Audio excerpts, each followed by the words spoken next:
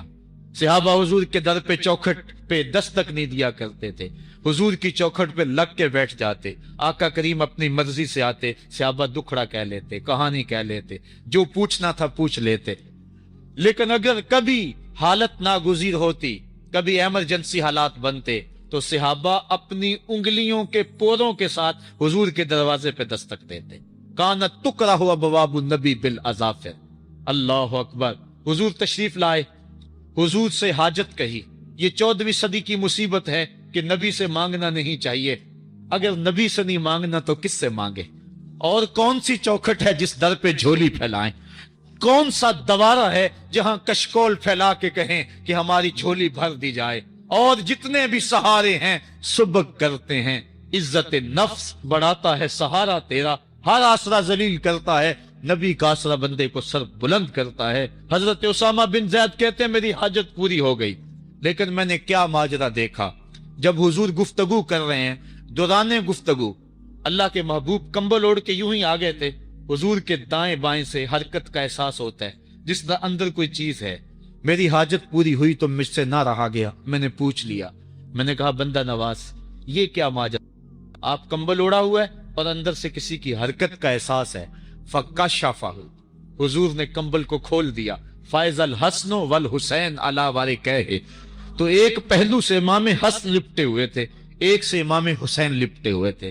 کہا یہ میرے بیٹے ہیں، یہ میری بیٹی کے بیٹے ہیں، اے اللہ میں ان سے پیار کرتا ہوں، تو بھی ان سے پیار کر، اور جو ان سے پیار کرے میرے مالک تو اس سے بھی پیار کر۔ اور ایک دن فرمایا حسین و منی وانا من الحسین، لوگو حسین مجھ سے ہے اور میں حسین سے ہوں۔ لمحے بیتتے گئے، پھر وہ جاں گداز لمحے بھی آئے، جب صحابہ کی چیخیں نکل رہی تھی، جب مسجد نبوی اجڑ رہی تھی، جب حجرہ عائشہ کے اندر اللہ کے محبوب اپنے رب کے ہاں جانے کی تیاریاں کر رہے تھے، جب سیدہ فاطمہ کے لبوں پہ یہ لفظ تھے سبت علیہ مصائب لو سبت علی الارض سرنا لیالیا، میرے اوپر اتنی مصیبتیں پڑی، اگر یہ دنوں پہ پڑتی تو وہ بھی کالی راتیں بن جاتے۔ حضور علیہ السلام کا جب جسد اطہر اٹھا تو صحابہ کی جو حالت تھی وہ اس انداز سے کہ صحابہ کے کلیجے پھٹ رہے تھے، روحیں گداس ہو رہی تھی۔ ایک ہاتھ اٹھا کے دعا مانگ رہا تھا، اللہم اذہب بصری حتی لا ارا بعد حبیبی محمد احدا، اے اللہ مجھے اندھا کر دے، مجھے اندھا کر دے، مجھ میری آنکھوں کی بینائی اچک لے، تیرا محبوب تہے مزار چلا گیا، میں نے آنکھوں کی روشنی کو کیا کرنا ہے۔ وہ دن بھی آئے، حضرت سیدنا صدیق اکبر کا کلیجہ بھی پگھل رہا ہے، وہ بھی غم رسول میں رو رہے ہیں، صحابہ تڑپ رہے ہیں۔ وہ اونٹنی غصبہ نامی اونٹنی جس پہ حضور سواری کرتے تھے، وہ حضرت فاطمہ کے دروازے کے اوپر سر رکھ کے رو رو کے مر گئی۔ جب محبوب نہیں رہے تو ہم نے جی کے کیا لینا ہے؟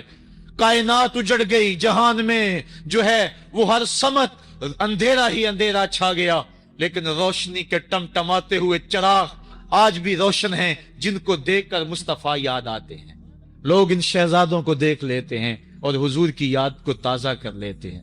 وقت گزرتا گیا، پھر وہ لمحے بھی آئے کہ جب حضرت امام حسن کو زہر دیا گیا اور آپ کا کلیجہ کٹ کٹ کے کئی سو حصوں میں باہر آیا۔ آپ سے آخری لمحے حضرت امام حسین نے پوچھا کہ میرے بھائی کوئی وصیت؟ کہا بیٹا کوفے والوں سے بچ کے رہنا، ان کے دغے سے بچ کے رہنا۔ لمحے بیت گئے، 60 ہجری کو یزید تخت نشین ہوا، تخت نشین ہو گیا تھا، لیکن اس نے یہ چاہا کہ حضرت امام حسین رضی اللہ تعالی عنہ میرے لیے بیعت کر لیں۔ اور اس نے مدینے کے گورنر ولید بن عقبہ کو خط لکھا، اور خط کا مضمون یہ تھا کہ امام حسین کو بلاؤ اور میرے لیے بیعت لو، اور اگر وہ بیعت نہیں دیتے تو اس خط کے جواب کے ساتھ ان کا سر بھیج دو۔ ولید بن عتبہ محب اہل بیت تھا، اس نے رات کی کافی تاریکی کے اندر حضرت امام حسین رضی اللہ تعالیٰ عنہ کو پیغام بھیجا۔ حضرت امام حسین نے حضرت عبداللہ ابن زبیر سے مشورہ کیا۔ انہوں نے کہا اس وقت گورنر کا بلانا خیر نہیں، صبح جائیں گے۔ آپ فرمایا نہیں میں بھی جاتا ہوں۔ کچھ سواروں کو ساتھ لیا، کہا تم باہر کھڑے ہو جانا دارالامارت کے، اگر میں آواز دوں تو تم دوارے پھلانگ کے اندر آ جانا۔ ولید بن عتبہ کے پاس امام حسین پہنچے، آپ نے کہا کہ سناؤ کیا معاملہ ہے؟ تو اس نے کہا کہ یہ خط ہے جو یزید نے بھیجا ہے۔ آپ نے فرمایا کہ میں صبح بتاؤں گا۔ ولید بن عتبہ نے کہا ٹھیک ہے۔ امام حسین پلٹنے لگے تو مروان بن حکم جو پاس بیٹھا ہوا تھا گورنر کے، کہنے لگا یہ چلے گئے تو دوبارہ ہاتھ نہیں آئیں گے، اب موقع ہے، اب ان کو پکڑ لو اور ان سے زبردستی بیعت لے لو۔ یہ بات حضرت امام حسین کے کانوں میں پڑی۔ آپ پلٹے، نیام سے تلوار نکالی، حیدری کچھار سے محمدی شیر نکل آیا، اور حضرت امام حسین رضی اللہ تعالیٰ عنہ نے اس وقت جو جملے کہے، تاریخ کے اوراق کے اندر وہ جملے محفوظ ہیں۔ حضرت امام حسین نے کہا ایھا الامیر، اے امیر تو جانتا نہیں ہم کون ہیں؟ انا معدن الرسالہ و مہبت الوحی و مختلف الملائکہ، میں وہ ہوں جس کے گھر میں جبریل آتا تھا، ہمارے گھر میں وحی اترتی رہی ہے۔ وَيَزِيدُ بْنُ الْمُعَاوِيَةِ رَجُلٌ فَاسِقٌ فَاجِرٌ قَاتِلُ النَّفْسِ مُعْلِنٌ بِالْفِسْقِ شَارِبُ الْخَمْرِ وَمِثْلُنَا لَا يُبَايِعُ، کہا اور یزید شرابی ہے، یزید مسلمانوں کا قاتل ہے، یزید فاسق معلن ہے۔ اے امیر میرے جیسا شخص چھپ کر بیعت نہیں کر سکتا۔ اللہ اکبر۔ حضرت امام حسین نے جب یہ بات کہی، جو باہر لوگ کھڑے تھے وہ بھی چاقو چوبند ہو گئے۔ اس نے کہا حضور آپ جائیے۔ مروان مشورے دیتا رہا، لیکن حضرت امام حسین کو گورنر مدینہ نے کہا کہ آپ جائیے۔ حضرت امام حسین رضی اللہ تعالیٰ عنہ واپس پلٹے۔ حضرت امام حسین کی ہمشیرہ سیدہ زینب انتظار کر رہی تھی بھائی کا۔ پوچھا کیا ماجرا ہے؟ کہا حالات بگڑ گئے، اب ہمارا مدینے میں رہنا محال ہے، صبح سحری سے قبل شہر مدینہ چھوڑ دے۔ اللہ اکبر، ورنہ ہمارے خون سے نبی کا حرم لالا زار بنے گا۔ حضرت امام حمام رضی اللہ تعالیٰ عنہ نے اہل بیت کی مشاورت سے یہ فیصلہ کر لیا۔ کجاوے کسے جانے لگے، سامان تیار ہو گیا۔ حضرت محمد بن حنفیہ کو کہا کہ تم یہاں رہو اور تم خبر پہنچانا کہ پیچھے کیا ماجرے ہوتے ہیں، اور مکے کی طرف میں سفر کر رہا۔ کہانی لمبی ہو رہی ہے اور وقت کے دامن میں اتنی گنجائش نہیں ہے کہ پھر کس طرح شہر مدینہ چھوڑا ہوگا۔ حاجی جاتے ہیں 8 دن اور 8 دن کے بعد مدینہ چھوڑتے ہیں۔ ان سے کوئی پوچھو کہ مدینہ چھوڑنا کتنا مشکل ہے۔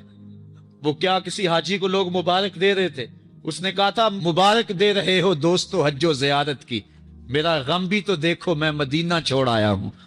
جو 8 دن مدینہ رہتا ہے اس سے مدینہ چھوڑا نہیں جاتا، جس کی ولادت مدینے میں ہوئی، جو کھیلتا تھا تو مدینے کی گلیوں میں، جس کے گھر کا دروازہ مسجد نبوی میں کھلتا تھا، اس حسین کو مدینہ چھوڑنا قیامت ہوگی۔ شہر مدینہ چھوڑا، حضرت امام حسین رضی اللہ تعالیٰ عنہ مکہ المکرمہ پہنچے۔ وہاں رمضان گزرا، حالات وہاں بھی بگڑتے گئے، مسلسل خط آتے رہے کوفے سے۔ کہانی طویل ہے۔ 8 ذوالحج کو حضرت امام حسین رضی اللہ تعالی عنہ کوفے کی طرف عازم سفر ہوئے۔ حضرت عبداللہ ابن عمر، عبداللہ ابن عباس رضی اللہ تعالی عنہما اور دیگر صحابی ہاتھ جوڑ کے کھڑے ہو گئے، بلکہ حضرت عبداللہ ابن عباس نے تو یہاں تک کہہ دیا کہ میں دیکھ رہا ہوں کہ وہاں تمہیں شہید کیا جائے گا۔ آپ اگر ضرور جاتے ہیں تو ان بچوں کو چھوڑ دیں۔ حضرت امام حسین فرماتے میرے غم گسارو، میرے پیارو مجھ کو نہ روکو، مجھ کو جانے دو، مجھے نانے کے دین کی ڈوبتی کشتی بچانے دو۔ میں جاتا ہوں کہ دنیا پر وفا کا نام رہ جائے، میں رہوں نہ رہوں پر عظمت اسلام رہ جائے۔ میں نہیں جاتا تو نبی کے گھر کی آن جاتی ہے، لوگوں تمہارا دین جاتا ہے، میری غیرت ایمان جاتی ہے۔ کہا مجھے جانا ہوگا۔ 8 ذو الحج کو لوگ کعبہ کی طرف آ رہے ہیں اور کعبہ دلہن کی طرح سنورا ہوا ہے، طواف کرنے والوں کا جھرمٹ ہے، حاجی حج کرنے آ رہے ہیں، لیکن حضرت امام حمام کسی اور حج کی تیاری کر رہے ہیں۔ کسی نے کہا حج تو کر جائیں، اتنی مرتبہ مدینے سے پیدل چل کے آئے اور آج تو مکہ المکرمہ میں موجود ہیں۔ کہا پیچھے ہٹو، جو حج میں کرنے جا رہا ہوں وہ نوکھا ہوگا، وہ نرالا ہوگا۔ تم بھی طواف کرو گے، میں بھی طواف کروں گا، تم طواف کعبۃ اللہ کا کرو گے اور میں خیموں کا طواف کروں گا۔ ایک حج تمہارا ہے، ایک حج میرا ہے، تم بوسے لوگے کس کے؟ حجر اسود کے۔ میں اپنے فرزند کا منہ چوموں گا۔ لوگوں ایک طواف تمہارا ہوگا، ایک طواف میرا ہوگا، تم آب زمزم پیو گے، میں پیاسا رہوں گا، اور تم کبھی صفا پہ کبھی مروہ پہ دوڑو گے، میں کبھی علی اکبر کی لاش اٹھانے جاؤں گا، کبھی میں قاسم کی لاش اٹھانے جاؤں گا، کبھی اون و محمد کے تڑپتے ہوئے لاشوں کو اٹھانے جاؤں گا۔ لوگوں ایک حج تمہارا بھی ہے، ایک حج میرا بھی ہے۔ جب تم حج کر لو گے تمہاری سائی مکمل ہو جائے گی تو تم سر مڈا کے حرام کھول دو گے، اور جب میری سائی مکمل ہو جائے گی تو میں سر کٹا کے حرام کھول دوں گا۔ تم سفید حرام پہنو گے، میں سرخ حرام پہنوں گا، اور وہ حج قیامت تک کے آنے والے حجوں کی آبرو ہوگا۔ حسین اگر نہ شہید ہوتا تو آج گھر گھر یزید ہوتا، اسلام کی عظمت عیاں نہ ہوتی، خدا کے گھر میں اذان نہ ہوتی۔ بار الہا نوحہ سناتا پھرتا، تا روز جزا اشک بہاتا پھرتا۔ امداد نہ کرتے اگر کربلا میں حسین، اسلام تیرا ٹھوکریں کھاتا پھرتا۔ کربلا کی تپتی ہوئی ریگزار میں حضرت امام حسین نے جبر و ظلم کے خلاف جس سے کھڑے ہو کر عظیمت کی داستان رقم کی۔ 10 محرم کا دن تھا، جمعے کا یوم سعید تھا، بیچ کربلا کے میدان میں دوپہر کے وقت جب نبی کا خاندان اجڑ رہا تھا، ایک ایک کلی اس چمن کی کٹ رہی تھی۔ 72 افراد 22,000 کے لشکر جرار کے مقابلے میں کھڑے تھے۔ وہ یزید جس نے اس کے علاوہ بھی بڑے جرم کیے، جس نے جو ہے وہ 1700 صحابہ کو مکہ المکرمہ میں شہید کیا، جس نے 700 حفاظ کرام کو شہید کیا، جس نے حضرت ابو سعید خضری کی داڑھی نوچ لی، جس نے مدینے کے اندر مسجد نبوی کے اندر گھوڑے باندھے، جس نے جو ہے وہ 3 دن تک مسجد نبوی کے اندر اذان نہ ہونے دی، وہ یزید آج کربلا کے تپتے ہوئے ریگزار کے اندر آل رسول کے ساتھ ظلم کی وہ داستان رقم کر رہا تھا کہ قیامت تک آنسو سسکیاں نہیں تھمنے پائیں گی۔ یزید مر گیا، اس کا نام مٹ گیا، اس کا تشخص مٹ گیا، لیکن حسین کا نام آج بھی زندہ ہے، اس کا پیغام آج بھی زندہ ہے۔ یہ ہزاروں کا مجمع، یہ امٹتے ہوئے محبتوں کے جذبات، یہ آنکھوں کا آنسوؤں کا خراج دینا، کیا یہ حسین ابن علی کی زندگی کی دلیل نہیں ہے؟ کون ہے جو یزید کا نام لیتا ہو؟ آج اگر کوئی یزید کا نام لیتا بھی ہے تو سر جھکا کے لیتا ہے۔ میں کہتا ہوں کیسا تمہارا لیڈر ہے جس کا نام لینے سے قبل شرمندہ ہوتے ہو، جس کا نام لیتے ہوئے شرمندہ ہوتے ہو، جس کا نام لینے کے بعد پسینہ پسینہ ہوتے ہو۔ تم اپنے قائد اور لیڈر کا نام لیتے جھجکتے ہو، گردن جھکا کے دائیں بائیں دیکھ کے نام لیتے ہو، اور جب ہم نام اپنے آقا کا لیتے ہیں سر اٹھا کے لیتے ہیں۔ اے حسین ابن علی تم پر سلام۔